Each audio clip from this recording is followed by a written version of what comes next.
Welcome, everyone, to this episode of the MBE Enterprise Podcast, where we talk about money, business, and entrepreneurship with some of the brightest minds I know. Today, I am joined by Jacob Vander Sanden, founder of Cedar Sales, LLC. Jacob, how are we doing this evening, man? I'm good, ready to talk some business. I'm excited, dude. We got the mic situation figured out. I'm not hearing any echo anymore. We are totally good to go. Jacob, starting off right away. First off, actually, let's tell people where can they find Cedar Sales LLC? You got a website they could maybe go on, or is it eBay, Amazon? How can they connect with you and potentially buy your products if they're interested? Personally, I'd say reach out to me on LinkedIn and we can talk. Buying my products is kind of difficult. I can send you my storefront. I'd appreciate it. But if we're trying to talk, definitely just reach out to me on LinkedIn. Perfect. Jacob, take me back now to the origins of Cedar Sales LLC. Where did this idea come about? First off, maybe explain to people a little bit about what it is, how it's come along, and kind of where it's at now within the space. Yeah, so right now what I currently do is I sell products on Amazon, heavily discounted either through buying through wholesale or large discounts on websites. And I've actually started offering a service-based business where I launch products for smaller businesses on Amazon. So I take care of building their product listings. I take care of their SEO, their advertising strategies, all like that kind of stuff. I started selling stuff online when I was 15. I used my first paycheck when I was working at Sky Zone to buy a pair of used Jordans, cleaned them up, tried to sell them online, ended up losing like $40 on the pair. But that's really what like drove my entrepreneurship journey. That's where it all started. And I just kept buying stuff, flipping it online. I started selling newer stuff too, just going on websites, finding out like big Black Friday sales, a lot of stuff's cheap, buying it, flipping it for the Christmas season, all that kind of stuff. So Cedar Sales has kind of shifted. Is that correct? It started out mainly focused on the products themselves, maybe name brand products that you were getting at discounts, wholesale, and flipping them for a profit. Pretty straightforward, right? It's kind of shifted now into you're teaching these other companies. Now it's the service side of things. Dive a little deeper into kind of what you are doing with it now and kind of how you're hoping or your vision for the future of this company. Yeah, so I mean, like a lot of small businesses obviously have thousands of things to do. You kind of got to be a Swift's Army knife when it comes to doing everything at the beginning. And we kind of take that online presence, we take care of that for businesses. So, you got a million things to do. So I take care of all the online selling. I build their product listings. I embed all their specific SEO. So a lot of the search terms that are like search for a lot, have high search volume, strategically putting them in the listing in the title. That way, when you search for those products, they come up, and I take care of their Amazon pay-per-click strategies, their PPC. So that kind of just entails finding similar products, finding keywords, and then paying per click to get them high on Amazon's page, because it's almost like pay to win to an extent to get really high on Amazon's page with all the competitors on there. How important for those business owners, small business owners especially, that maybe aren't aware of this sort of thing? I mean, I would hope that most of them are at this stage in the game, right? But keywords, right? Or SEO optimization. How important are some of those aspects when it comes to selling or just getting your brand out there in the digital space today, Jacob? It's huge. I mean, a lot of businesses are changing to only selling online, or they're selling in store, but majority of their sales are coming online. But if you just make a website and throw it up online, chances are no one's going to find it. Because when was the last time you typed in, I want to buy this car part, and then you went to the 10th page to find the website to buy it from? That really doesn't happen. So getting high up on Google searches, getting high up on Amazon's page is key to being successful and kind of getting those sales rolling in. We talked before this about just online selling, flipping that concept. You've sold on a ton of different sites in the past. What are some of the ones you've worked with, and where would you say kind of your specialty lies now? Would you say that's with Amazon, and that's kind of solely what you're focusing on going forward? Yeah, so going forward, definitely just focusing on Amazon. The great thing about Amazon is since I sell all used products, it takes 10 seconds to list. And then when you're doing it at scale, you can send in thousands of products at once into FBA if you're doing FBA. And there's like, I'll preface this real quick. There's FBM and there's FBA, fulfilled by merchant compared to fulfilled by Amazon. Fulfilled by merchant, you make a sale on Amazon, pack it up, you ship it yourself. FBA, you ship in giant boxes, Amazon sorts them, and then when they sell, they take care of the fulfillment, which is really great. So I do FBA. So at volume, I can really just send in a ton of products, and when they sell, an Amazon employee will pack them and ship them to the buyer for me, which saves me a lot of time. It's really difficult in college to be fulfilling tons of orders. And I actually work with what they're called prep centers. And so I send all my inventory that I buy online to a warehouse in Montana. That way, if it's from a retail site, I don't have to pay sales tax. And then what they do is they package up all my stuff and send it into those Amazon warehouses. So I've been running my business almost 100% remote well in college, which has been huge. That seems crazy smart from an outsider perspective. Now, Amazon FBA, I've heard of a lot, kind of in the same breadth as like drop shipping, right? Or this any sort of online sales.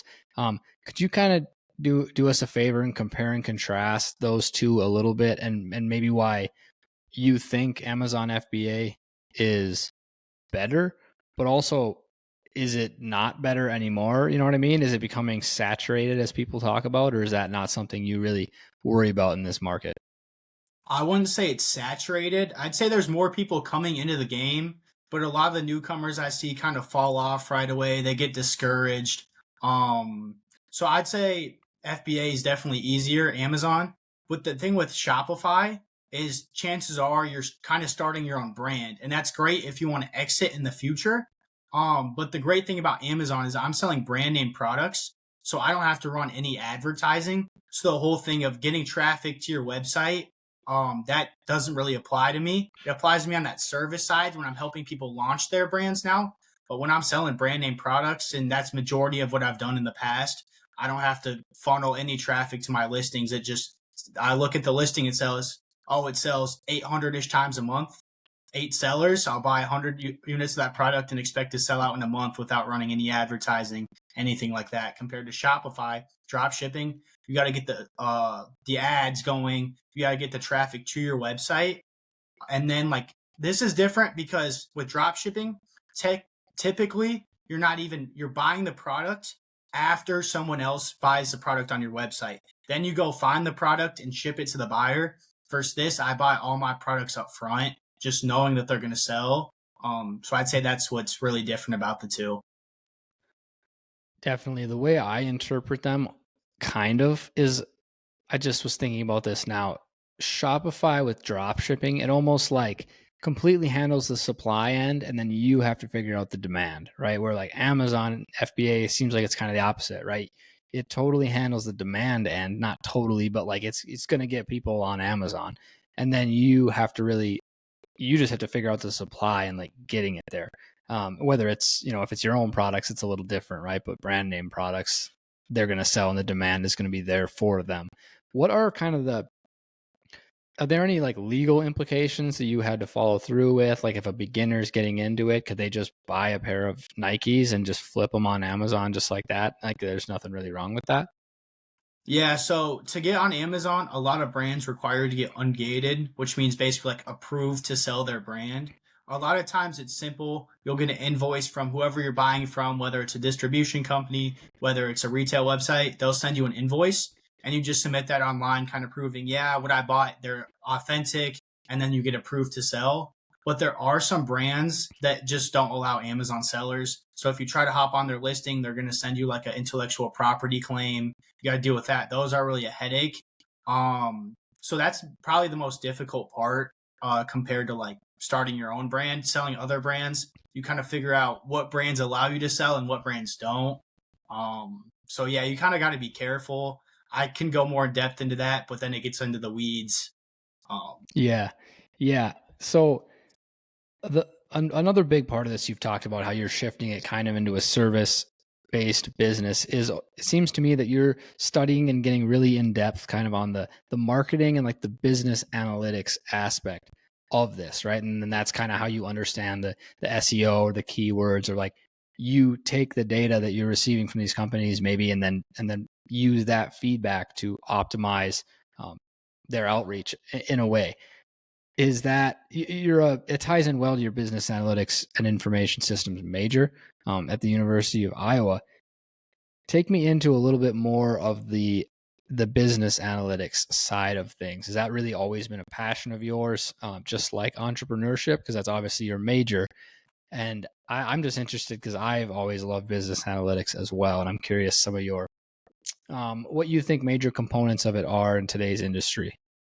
Yeah, so when buying products, I have this awesome software and it shows me a bunch of data in the past. And that's kind of what drove my interest into data analytics. That's kind of why I chose the major, but it will show me like the past prices it sold at for the last year, the past sales volume, whether or not Amazon itself is selling it, because Amazon's a seller, but they're also not a seller on some listings. Kind of like the other sellers, how much volume they're doing, all that kind of stuff. And I had to really learn how to read those graphs in order to make an ideal buy. Because sometimes the listing on Amazon will be selling for $40 because everyone else sold out. But then you look at the data and it'll be like, oh, well, for the past 11 months, it sold at $25. It's probably going to go back down there. So I shouldn't buy them at $25 thinking I'm going to make a profit. And then on the advertising side with the analytics, it's really just seeing like your return on ad spend. Amazon has great data. You don't really have to collect it yourself. They have it built in, and then you can kind of just analyze it, pull the reports. But you can see, you can either target products based or your advertising based on similar products or similar keywords, and those are a little bit different. But just seeing, like if doing it, product advertising is better than keyword advertising, what keywords are working better, and then the PPC, the pay per click, it's almost a bid each. It's an automatic bid. So you'll say like, hey, I'll bid up to 90 cents to pop up under this keyword. If someone else is bidding 95 cents, they're going to win the bid. So kind of trying to figure out, where is my money most useful? Is it worth spending $3 on this word compared to spending $1 on this word 3 different times? So you really got to dig deep into the data, because some words are overpriced, some products are overpriced just because lots of people are competing on them. So it's almost better to find more niche products if you want to pay less per click. What are some of the key metrics or indicators that you look for when you're kind of analyzing that feedback? Well, not so much feedback. I get the feedback from other people when you're determining whether this might potentially be a good product for you to list. What are some of the kind of key metrics or key things you look for a little more in depth with that? Yeah, so you want to look at seller count, first of all. If one seller is on it, 1 to 3, it's kind of scary to go onto that, because it either means it's a private label brand, or sometimes the brand is selling it themselves and they'll just kick people off. And the last thing you want to do is buy 1,000 units of a product and get kicked off. So the very first thing you look for is the sellers. If you see 20, 25 people selling on that listing, you've got a lot of competition, but it also kind of proves that, hey, other people are selling on this. I can probably sell on it too. So that's probably the most important thing. Also, price obviously is super important. Like I said, you don't want to look at just at the current price. You want to see what it's looking for in the past. Notice trends too. I mean, if it's a seasonal item, look for what it sold. Say it's a Halloween product with Halloween coming up. See what it sold for last October. And with Q4 coming up December, see what things sold for last December. See if I can expect a product or a price increase. I'd say those two are really important. And then obviously sales volume. I mean, you don't want to buy anything that's not selling fast or not selling at all. When you're picking those products, are you specifying at all based on like a niche or a general category at all? Or is it just like totally random? You just sift through, like, take me through the process, Jacob, of start to finish. You Okay. like finding, is it just straight up, I just find this thing that's cheap that I can buy in bulk and I'm just going to do that one? Or, take me kind of start to finish if you were finding a new product. Yeah. So, I mean, when you start, you kind of find a category that you're comfortable in. Because with different categories, there's different problems. If you're selling food, sometimes it could go bad, it could melt. So when I started, I really looked at that shoes and clothing just because I knew where to buy that kind of stuff from the past, just selling stuff on Goat and StockX when I started my selling. So I kind of started there since I already built a base. And then you find websites that you're comfortable with, you find distributors that you're comfortable with, and then you kind of just move from there. I'll basically sell anything at this point now that I kind of know what I'm doing. But you got to be aware of what's good and what's bad and what's seasonal. There over the summer, you can't sell anything that's meltable. So you just kind of got to be aware. Some of it is just knowing, but a lot of it is just messing up and then learning from your mistakes and just pushing forward. There's a lot of products that I've lost money on, but the money lost compared to the lesson learned, I'd take the lesson any day because that's really what pushes your business forward. So you started with clothes and sneakers. Say you find a new shoe that you are trying to sell, right? Obviously on FBA.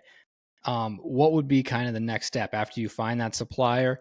Do you just go, you obviously don't go straight to listing, then you start digging into the data and all of that, and then determining whether it's going to be a good fit. Then you go back, buy the product. Am I following it correctly there? Yeah, so once I determined it's a good product to buy, when I was starting, I'd ship it to my house. Now that I have that prep center that I've talked about, I send everything there. They charge me $1 per unit, and then what they really do is get it ready. All products have different requirements, but the majority of them, you just got to slap on a barcode. It's kind of like a UPC, but Amazon specific UPC.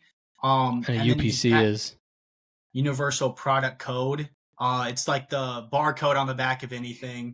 I bet there's one somewhere out here, but yeah. So you kind of get a unique product code for Amazon, put everything in a box, and then ship it to where it's told to be shipped.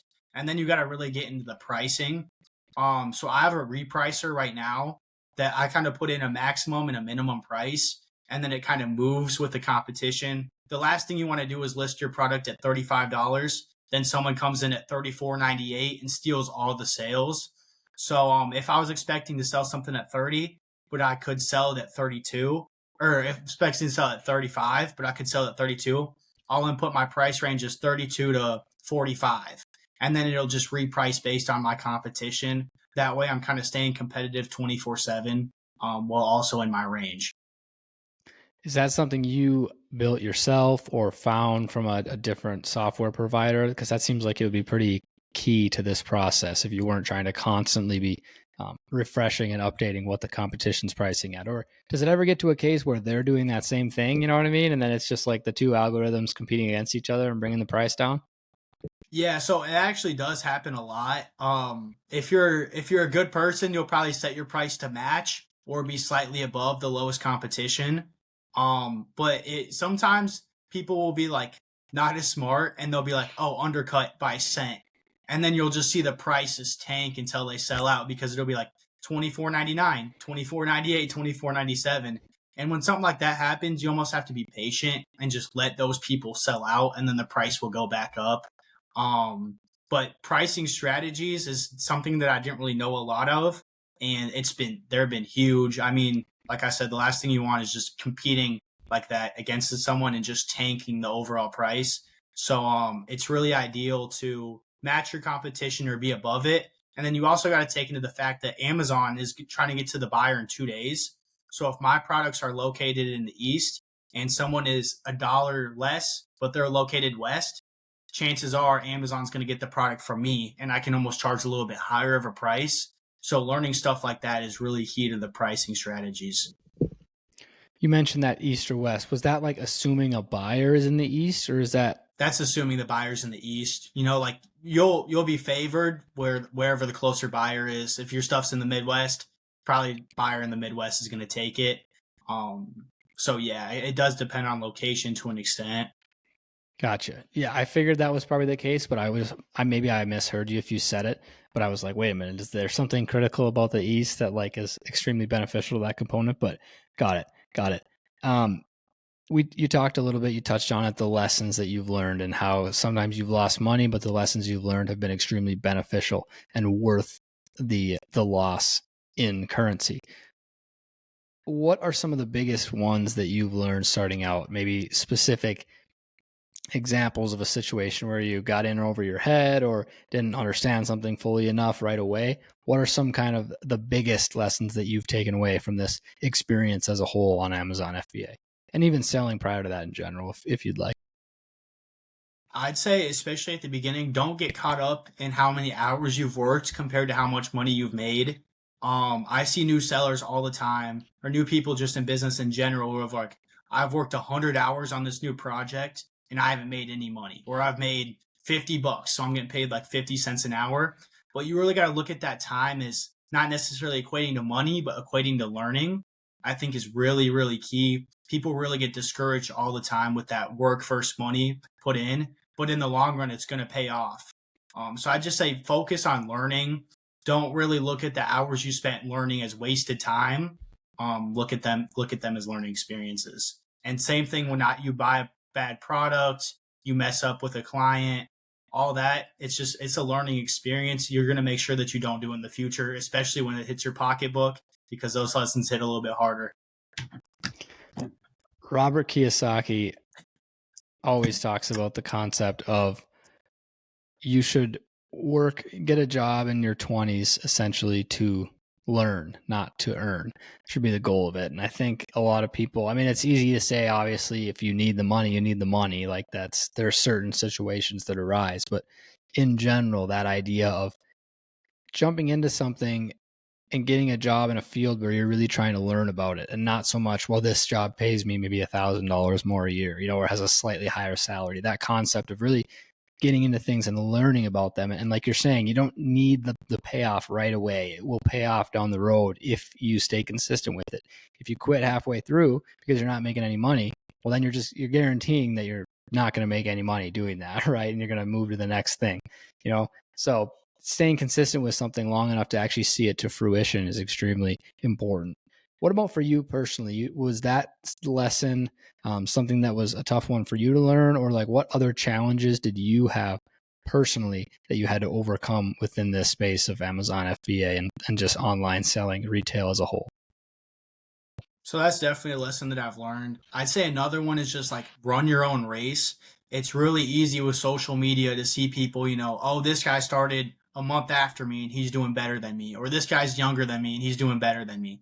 But at the end of the day, social media is highlights, first of all. And I mean, we're all young. I assume a lot of the listeners are young. We'll make it eventually, but just focusing on yourself instead of other people is really important. It's easy to get in your own head, to get discouraged, not want to work anymore because someone else is doing better than you. But the reality is someone is going to be doing better than you. Someone younger, probably with less money, is still doing better than you. But you got to keep your head down and just keep working, because there's a lot of people that you're doing better than. And I just don't get discouraged, especially at the start. Yeah, I think that's so true what you bring up there. Just the lesson of running your own race. I love that saying. And it speaks so true, because trying to keep up with the Joneses, right? That's the age-old saying. It's just always going to leave you wanting more and wanting more. And then you start wanting things they have simply because they have them, not actually because you want them or care about them, right? Or you see someone else succeeding in your space and you're like, you don't see the work they've put in, right? Maybe they've worked 10 times as much as you have, and they're only earning twice as much. Well, you just see, they're making twice as much as me. I'm working hard. It's like you don't know all the other people's situations and the facts surrounding their life. So it's like, why focus on it? I'm speaking from this, like myself included, right? Like it's hard for people to not look at other people and be like, oh, I wish I could do this, or I wish my podcast was as big as Joe Rogan's, right? But I'm 21 episodes in. So like, obviously that's not going to be the case, because he's like 2,100 episodes in. So just that idea of focusing, running your own race. I love that saying. And just, keeping the eyes on what you actually want too, and the outcomes that you actually want. Because that's another thing, right? Social media can paint outcomes that everyone else is having, and maybe everyone else who does this is buying a Rolex, or everyone else who does this has a sports car. So like, I have to get that just to kind of show that I have that level of status or whatever it may be, right? well, do you actually care about watches? Like maybe that person really loves watches and they're not spending in some other area in order to afford that watch, or they're not spending, they live in a smaller house because they really wanted that car, because cars are something that mean something to them, or they're actually doing the same thing you were doing and just buying it because they think it's other people will find them cool because of it. You know what I mean? Really actually understanding and looking intrinsically and getting a grip on what you actually value first off, because then that will tell you kind of what goals you really want to strive for and not what other people are doing, and having that tell you what goals and what you really value and care about. Books. I brought up Robert Kiyosaki prior and his saying about, working to learn in your 20s as opposed to working to earn. You talked about you have read Rich Dad Poor Dad. Is that correct? What are some of the books that you have found to be the most influential to you throughout your life? And was that one of them? What were the lessons that you took away from kind of those most influential ones? Rich Dad Poor Dad was a great book. It's kind of just a really good base. I think if you want to learn about business, he talks a lot about assets versus liabilities, that kind of stuff. I'd say almost a non-business book that I apply to my business are both David Goggins books. If you haven't read them, you got to read them. I mean, those are the two best books I've ever read. The second one I really like when he goes into he's running an ultra marathon or one of those ultra races that are hundreds of miles, and he has a pacer with him, and the pacer gets him like 50, 100 miles off course. And at this point in the book, I mean, he had every right to like scream at the guy, be like, "You're an idiot. We're 100 miles away in the middle of the woods. I'm trying to run this race. You kind of really just messed everything up." But he talks about taking responsibility for everything, even if it's not technically like your fault. Like the setter, it was his job to have him on track, but double checking everything. And especially if you grow your business, you get employees, you got to look at stuff like, yeah, the employee made a mistake here, but it's probably because I didn't train them enough. Or, this person, they miscounted the change. That's probably because I didn't help them, or the cash register didn't do it automatically for them. So just taking responsibility for everything within your life and within your business, I think, is really key. It's a terrible thing to ever play the victim. So just taking responsibility, I think, is going to make you a great person. And at the end of the day, if something happens, you've got to fix it. Blaming, pointing fingers isn't going to ever fix the problem. So you got to just really go in there, stay focused, and fix it on your own. It seems like the Navy SEALs that have become mainstream media recently, David Goggins, Jocko Willink, they have a similar underlying message. And Jocko Willink's book, Extreme Ownership, have you read that one? I haven't, but I should add it to the list. I would definitely recommend that one. It's one of my favorites as well, along with Can't Hurt Me by David Goggins, which is probably my favorite.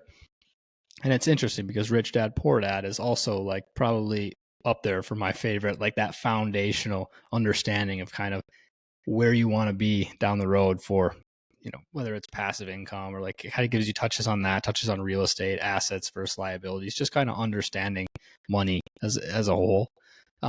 But that underlying message of extreme ownership, which is literally the title of Jocko's book, is, like you said, so important because at the end of the day, especially in entrepreneurship, right? You said Goggins's book isn't directly a business book, but it's a life book about taking extreme ownership of every area of your life, because at the end of the day, you are the only one who is going to change what's going on, particularly in your life, and how you can perceive it to be better. And it works the same way for entrepreneurs and business. That's why they tie together so nicely, because it's the same thing, right? Like if you're an employee and something goes wrong, you don't really have to worry. I mean, like maybe if it's directly related to what you're doing, you have to maybe find someone who will fix it, right? Or talk to someone who will maybe teach you how to fix it. Or maybe in some cases, you certainly can go above and beyond and fix it. But at the end of the day, it's going to kind of go up the chain of command to whoever is broadly in charge of that area. And the bigger the problem, the higher up the chain of command it's going to go, right? So that's something that risk factor that comes along with the reward and the upside of entrepreneurship also means, like Amazon FBA, for example, or even take something like drop shipping, right? Super trendy thing online. People trying to advertise, a lot of times they're trying to advertise their course that they're selling.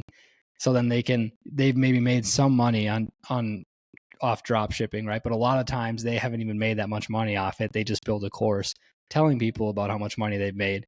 and then making money off people buying their course, right? Yeah. It really is, a lot of times that really is how it works. And people will fall for it because that idea of that get rich quick idea, right?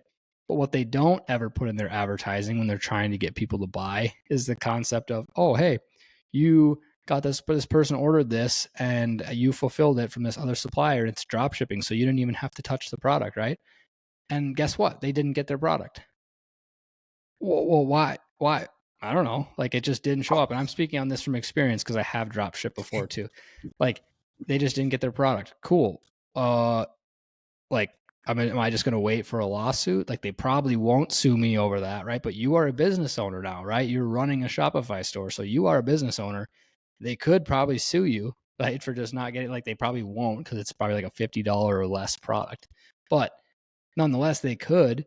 And you, like, you don't know where it went. That's part of the things with not actually touching the physical product when you're shipping it, right? Like, you don't know you don't know where along the lines it went wrong. So you could try and talk to the distributor, but a lot of times there's maybe a language barrier there or some sort of thing involved with that. So it's like, it really comes down to you look at who to point fingers at, or who to ask. That is what entrepreneurship is problem solving. You look to who to ask to solve the problem.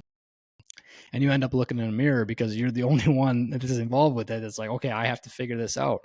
And it really tells you quickly who, has maybe what it takes, or like has that entrepreneurial spirit in them. The people who are like, okay, yeah, I am going to go figure this out, versus the woe is me attitude type of like, whoa, I don't know. I'll just quit because I don't know. One issue went wrong. It's like, you can't ever expect everything to go right in a business, and that's just drop shipping as an example, because it was a super trendy, popular thing. And actually I'm seeing more and more ads for like Amazon FBA, for example. So that's kind of why I asked earlier, if you're seeing more and more people get into it, which you kind of said you were, is that something that worries you?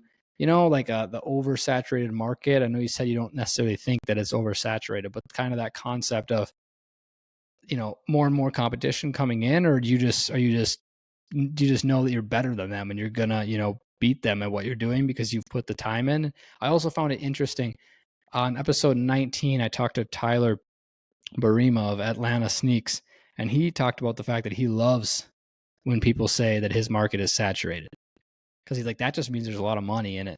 And if I know that I'm just going to work hard and beat everyone else at it, then I'm going to be the stakeholder of a lot more money if it's a saturated market. So what are your thoughts on some of those aspects of it, Jacob? I don't know. I know Tyler. He's a great guy. And I think the sneaker market, compared to when I was like 15, 16, it's probably worse than it was back then.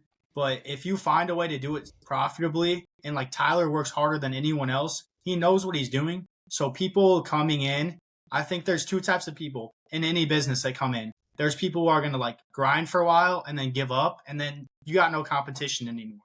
They were there for a second. They lost the steam. They didn't want to work as hard, and they fell off. And the second group of people are who make it, and you can kind of view them as competition. But especially on Amazon, it's such a big pool that if they're making it, they're probably doing something right, and you should almost connect with those type of people because they've probably learned something that you haven't. The most successful like sellers or anyone in business, they all probably have their own little tricks, and that even if someone's selling less than you, providing less service, chances are they know something you don't. So connecting with people in your industry and looking at them as an asset instead of like competition, I think is almost a positive thing. That is a super interesting way to look at it, really, in any regard of any industry, honestly, a business. That idea that just teaming up with them, right? Looking at how can I learn from them, whether it's directly and like reaching out to them, or whether it's indirectly of like, okay, let's look into what they're doing a little more. Like, how can I figure out how to better optimize what I'm doing? Because clearly they're doing something right. That definitely is kind of that concept almost of like a peer mentorship, right? And one of the topics that we wanted to talk about was mentorship as a whole. How would you say that mentorship has played a role? I'm not going to ask if it has, right? Because I think every single entrepreneur who speaks on here says that mentorship has played a huge role, whether it's peer mentorship or kind of your conventional mentorship from a person older than yourself and maybe in that industry or maybe not. But how has it played a role in the development of your life in Cedar Sales LLC? I mean, it's huge. I mean, even when you're just starting, you've got to find someone that you can ask questions to, because especially at the beginning, you're going to have thousands of questions. Never think you're too good to talk to anyone. Never think you're too smart to talk to anyone, especially at the beginning. But now it's like I was almost in that mindset. When I got into college, I'm like, oh, I'm a hot shot. I'm selling this much on Amazon. I'm doing it all from my computer. I'm probably like the smartest guy on campus. And then I am in this like startup incubator. It's basically just business owners. It's like a club at the university. And I got paired with a mentor who's a lot older than me, has a lot of money, and I've learned a lot from him. In my freshman year, I was like, do I really have to do this? Like, can I just stay in the class and not meet with him? And now it's like I'm taking notes before our meeting every week, and it's probably the most important half an hour of my week because I finally like learned to value that mentorship. Because I mean, a lot of those businesses, even if it's not the exact same, they've gone through a lot of the same stuff that you have. And if they have no idea, chances are if they've been in business long enough, they know where to point you to start learning, or point you to someone else to start learning. So mentorship is extremely important. If you think you're going to sit at your computer and talk to no one, or open your store and talk to no one that owns a store, it's not going to happen. And chances are you're not going to be as successful as you could be if you were willing to reach out to other people. You brought up the general point and lesson of not thinking that you're too good, right? To accept help from someone, or to reach out to people for help.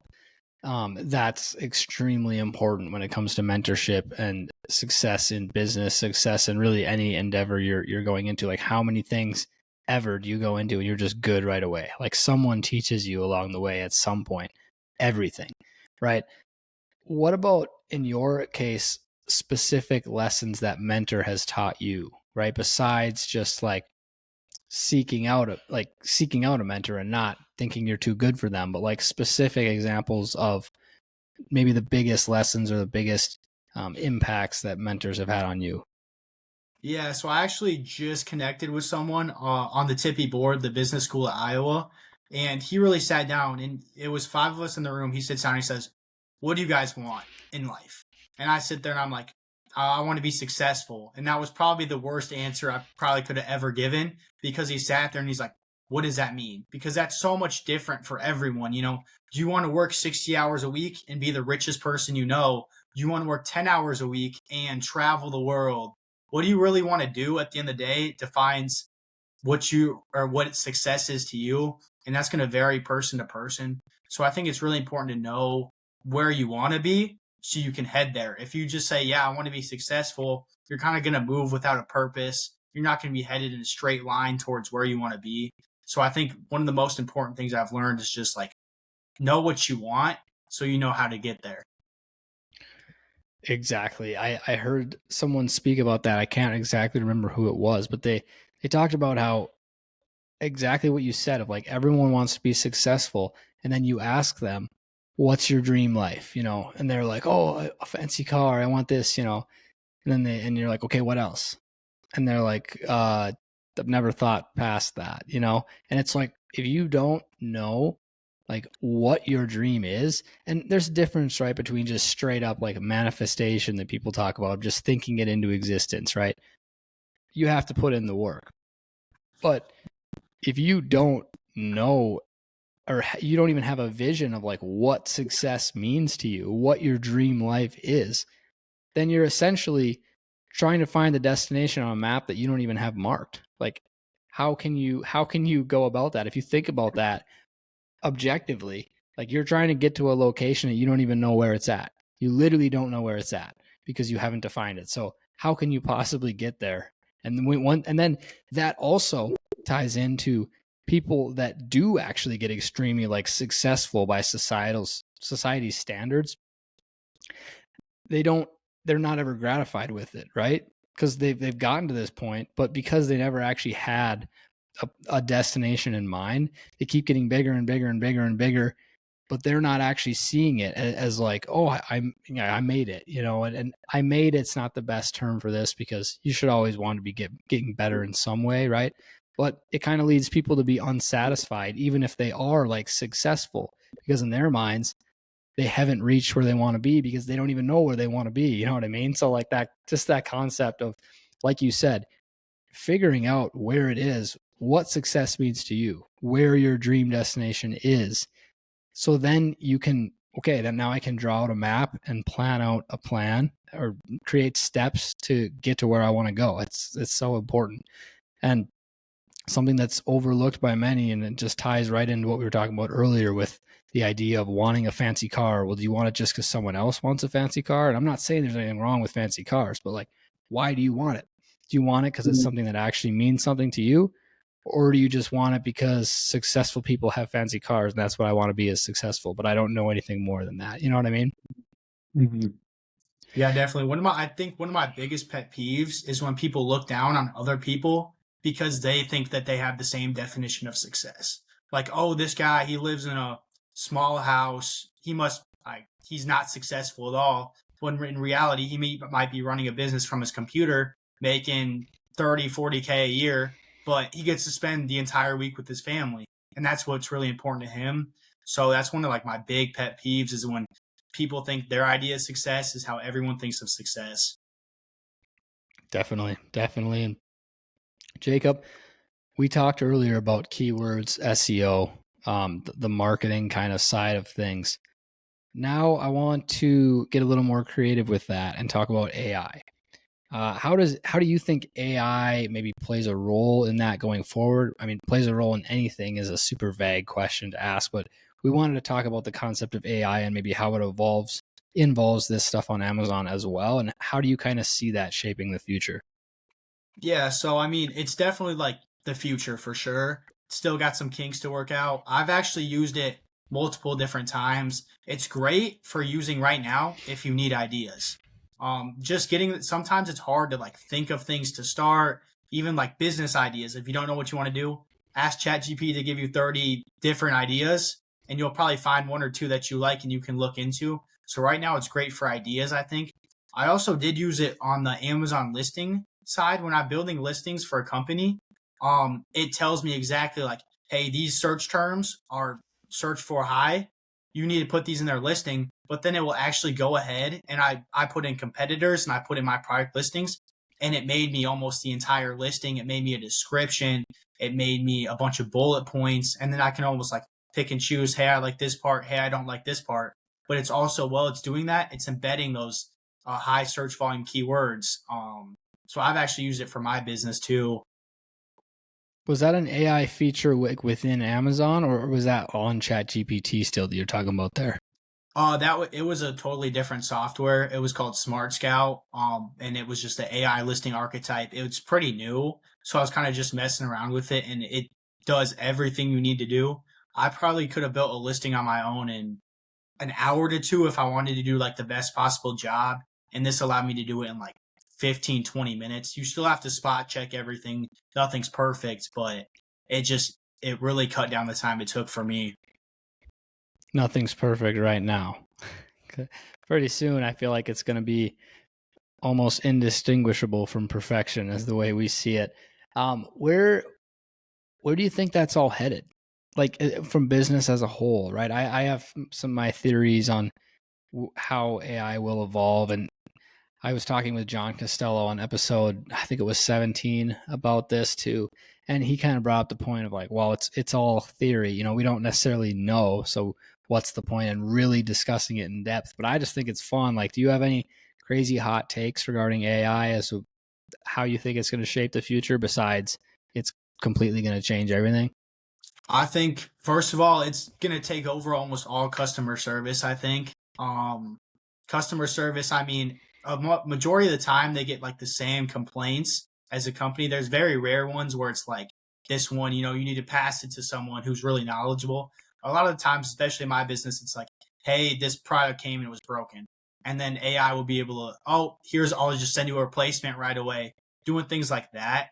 But I think it's also going to take over like it might even take over like matching services, like similar to like Airbnb matches, you know, a person to a house. If you can type in, "Hey, this is exactly what I'm looking for," it'll find you that right away. Um, and then like same with like deals. If you want to say, "Hey, I want to buy 2,000 of this product to sell on Amazon," it'll be able to probably track someone down for you.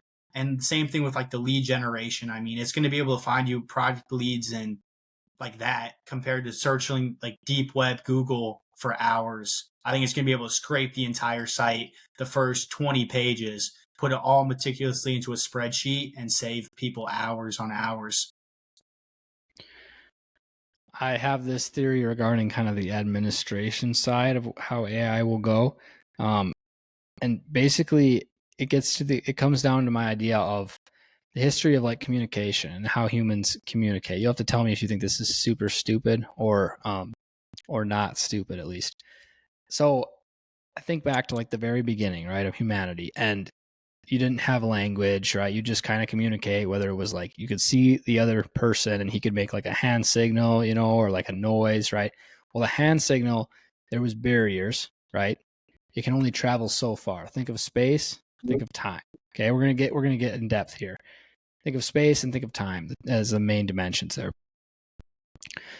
You can only see so far. If there's an object in your way, it impedes it. So then we move on to voices, right? Making noises and indicators of like, this means danger, or this means food, or this means safety, right? Even before language, but just noises. Now that can travel. The combination of the two, if they're really far away, but they might be able to see you, but usually that sound is going to travel further. So now you've increased the dimension of space that you can communicate with these people, but you haven't changed the time aspect at all, right? Now we come to verbal language, which is essentially the more intricate noises that we're making and putting together sounds. Now you can travel even further because you have like universal rules kind of for what these things mean. They don't mean different things, because sometimes you can have a sound that it has to tie together with emotion of like danger or like food, right? I'm not talking primitive here. Once you have language, now you can travel even further in space because you have kind of rules set. Then you get to written language. And now you can write something down, and now it can travel through the time dimension as well, not just the space dimension. Because, right, I mean, you write something down, it's there till it gets erased somehow or destroyed, and it's also traveling through time. Then you get to like Morse code or something like that, right? Now it can travel even further and even quicker through space. But when you're sending out that signal, it's just at a single point in time. So it reaches far further, but it only lasts a split second and then it's gone, right? Then you get to, radio broadcasts, video, all that stuff. Same deal. It can travel across even better. Now it's noises and video, sight and sound. You travel across the space dimension almost entirely on Earth anyway. And right away, couldn't really crack that time barrier. Well, now we move on to like podcasts or like uploaded internet videos, that sort of thing. And that's kind of where we're at now, right? So now we think we've kind of dominated both the space category, because we can reach any computer, anyone who has access to the internet, or you can hand mail something. You can reach any corner of the globe at this point. And you can take a picture and that picture will stay the same forever, right? You've completely passed the time dimension as well, because it can't travel back in time, but it's traveling to the future constantly, right? So then it comes to AI. I was thinking about this one night and I was like, so what's next as far as like communication? Like that's how communication has constantly developed throughout the history of mankind. Like how is AI going to change this? And what I was thinking about was like, if we can eventually have AI that is basically it's built to interact with the world the same exact way that we would interact with the world, right? So they're built on large language models. You feed a ton of input data, and if you just feed more and more and more and more input data, well, what if eventually we have a system, and this is totally theoretical, but like eventually we have a system that will feed the AI data, only the data that we've experienced throughout our lives somehow, right? So then we essentially have a clone of ourselves from the conscious level. Like people talk about how AI will never be conscious. And I think it's an interesting one because it kind of depends on how you define it, right? Because if you go super like directly like technical, you could argue that people make the argument of like humans, for example, like we have a bunch of experiences and we learn based on those experiences, and then we make decisions going forward based on our past experiences, right? That's how some people would say it is. So in that way, if you fed a large language model, all the input data that one person had received, and then told it to make decisions based on that data, you'd think it would come out at least very similar to, the person that it was, for example, like studying, right? And who knows, once again, this is all theoretical, just like crazy stuff I was thinking about one night. But I was like, eventually, if you had a ton of those, like what would stop an administrator from having his personal assistant AI? And I'm going to send them to this meeting, and then I will go to this other one, and then I'll have a third one, because if I have one, why can't I have two? Another one that's going to go to this meeting. And like now it's like completely transcended the space dimension of how we do business, because instead of just being in one place at one time, like you basically transcended space and time, because instead of being in one place at one time, you could argue you're time traveling as well as space traveling, because you're having these conversations with things that are essentially you from a data perspective on things. And I don't know, I think that's just so crazy, and it's kind of off topic, but every time we talk about AI, I think about that, because I'm just like, and if that like think of the projects that businesses will take on to try and add like 10% profit or 20% profit, right? Something like that. If you have a model of a company that you can then like essentially double the output, why would they not invest heavily in that, right? And then you make another one and it triples, it doubles the output again, or like adds another 100% on the original. Like I just think that's crazy as far as the limits to where AI could go. There's just really no end to it. And it kind of gets interesting because like you talk about it taking over the customer service side of things. Alex Hormozy talks about this, how he's like, we might get to a day where someone will call customer service, right? Personal answer. And they'll say, hey, hi, is this a robot? Yep, this is a robot. Perfect. Thank you. And they're just relieved that they get to talk to a robot, because they know that their problem is going to be solved like perfectly how they want it, as opposed to that human error and that human conversational element and things that are lost. So do you got any takes on that? Do I sound just like an absolute moron when I'm talking about that? Because I don't know. For me, it's interesting, but maybe to other people, it's not at all. Deep about that specific topic, but it's almost like scary to think about what AI can do. And if we can teach it how to do, a lot of things in business, like you said, transfer all of our decisions, all of our data almost into a robot, at some point will humans not even serve a purpose within business? Will we just be able to relax all day while all these robots take of everything that we need to do? But that's really scary to think about. I'm really interested in the regulation going forward too.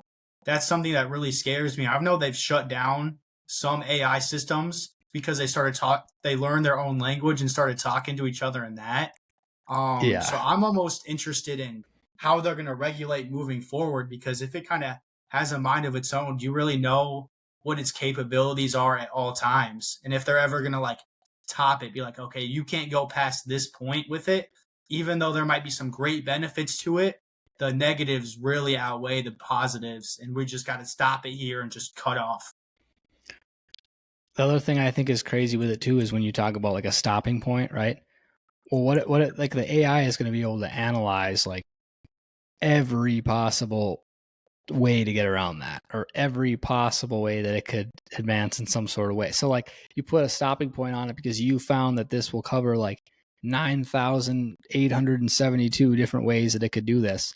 But what if it just scanned in a second and found 10 million? It's like, it's Yeah. just the computing power of that is what it comes down to, right? Like the computing power of humans is not as good as the computing power of the machines we've created, essentially. So it's just it's the creativity aspect of like if the machines could ever develop that. And I've talked to some people who think like not at all, that will never happen, and that's just not how it works. And I don't understand it at that level well enough to like refute that point that they're making, because some of those people are actually kind of experts in the field. But then sometimes I just want to be like the devil's advocate and just be like, well, how do you know that for sure? Like what if these things have analyzed, way more outcomes than you've thought about? I have no idea. It's just a cool like little random thought experiment that I like to have, because I don't know, it's interesting, and we'll find out, but I don't know if we'll necessarily know ahead of time. Yeah, and it's kind of scary to think about like the future of the economy. If all these AI bots can come in and take over all of these jobs, what's going to happen when someone needs a job? They talk about it with self-driving trucks, I think is one that's kind of on the come up. What happens to all those truck drivers where that's their source of income?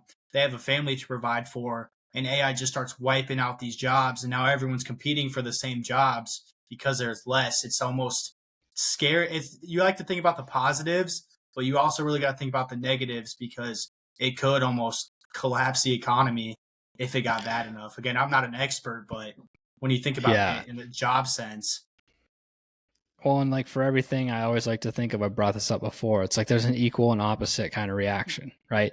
Like I always bring up the example, and it's like nuclear power, like that can power the world, or it can create weapons that literally destroy the world, right? Like it can have a massive impact for both good and bad. And I think everything is kind of equal in that sense, right? Like AI can have extreme, insane, incredible positives, and it can also have extreme, insane, incredible negatives, and then smaller things like everyday, just day to day, minute items, like just literally everyday items. You might be like, oh, this was helpful. This frying pan, like it sounds so stupid, right? But like this frying pan, it can help me cook. It's small, but if it breaks, like it's not really that big of a deal. So like it's cooking me this small meal that's like useful, but it's not that important. I can make other meals. And if it breaks, well, it's not that big of a deal. I can just get another one or replace it somehow. Like just that concept of like, it sounds so dumb when I say frying pans, but literally anything of like as good, as much as it's benefiting you, that creates the opportunity for it to have that much of a negative impact for you as well. Social media is an awesome example of like large scale ones, right? It was this massive positive. Everyone loved it, loved it, loved it, loved it. And then it became like almost the trend for everyone to just hate it. And, it was terrible, right? So, and oftentimes we don't see the negatives, right? We look at the positives of things and not so much the negatives. Same with AI. Like everyone, that in that sense, I think people are a little more worried and cautious about it. Where social media was an example of one that just seemed totally, totally positive, and it turned out to have a lot of negative side effects that people didn't even think of and maybe weren't intentional. But that's why I think nuclear is such an interesting one, because everyone looks at it from like the weapon standpoint, right, of a negative for the world. But like nuclear power is something that's crazy. I've talked to some people that are like, this could one day, we could just literally be powering the entire world with one of these, whether it's one plant or I don't know the exact specifics of it, but that concept of like that equal and opposite, potential, the yin and yang side of things, right? Jacob, moving on from the highly theoreticals, unless you have anything more you want to speak of on that point. What if you had to give one piece of advice to an entrepreneur coming up? Now, obviously, you're still young, you're in the early stages of your career, but if you had to give the biggest piece of advice that you could give for an entrepreneur to use and then hopefully be successful in their field when they otherwise would not have been, what would that piece of advice be and why? I'd say don't be afraid to pivot. If you start a business and you got everything laid out, you got a good business plan. If that business is the exact same on year one compared to the first day, chances are your business is going to fail. You have to be able to adapt and pivot. Or you're either you're a genius. But I've never really seen any companies that do the same exact thing day one that they did year one, year two, and so on. So I just say you can over pivot, but be open to change. Don't get set on what you were going to do originally. My business, I started selling used shoes, transitioned to new shoes, transitioned to selling those shoes on Amazon, transitioned to selling other stuff on Amazon, and then transitioned to the service business. I feel like I probably had a pretty big pivot once a year. So when you see opportunity, don't be afraid to seize it. Even if it's scary, you're going to have to learn forever and you have to solve problems forever. You might as well do it more profitably. Awesome. I had a conversation on episode 10 with Aditya, and we talked about this concept of you need to have structure and like your planning, but you also have to have flexibility, fluidity within that structure. And then when it comes to the product or the service itself, you don't want to over pivot to the point where it's just random and you're switching things completely. But you have to have that adaptability, like you were getting at, to be able to adjust to market trends or customer feedback and just the way the industry shifts as you move along in time. So I think that's extremely beneficial advice. Jacob, this was a really fun episode. I appreciate you coming on. I wish you the best in everything, and especially in Cedar Sales LLC, but just life as a whole as well. So thanks for coming on, Jacob. Yeah, thanks for having me. This is a lot of fun.